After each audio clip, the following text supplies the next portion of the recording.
আমরা যে কোনো লেখাকে আরবি পড়া নিচে দেখলে আমরা আঁতকে উঠি, অনেক সম্মান করি, কিন্তু বাংলায় যদি থাকে, ইংলিশে যদি থাকে, তখন সেটাকে আমরা পায়ের নিচে মাড়াতে আমরা দ্বিধা করি না।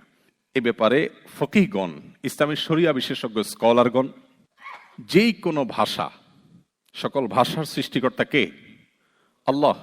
আল্লাহ সুবহানাহু ওয়া তাআলা কোরআনে বলেছেন যে তিনি মানুষকে সৃষ্টি করেছেন এবং ভাষা এবং বর্ণের বৈচিত্র্য দিয়েছেন, এক একজনকে শরীরের এক এক কালার দিয়েছেন, এক এক ভাষা দিয়েছেন, এটা আল্লাহর দান। সো কোনো ভাষা আমাদের কাছে কখনো অপ্রিয় বা ঘৃণার কোনো পাত্র হতে পারে না।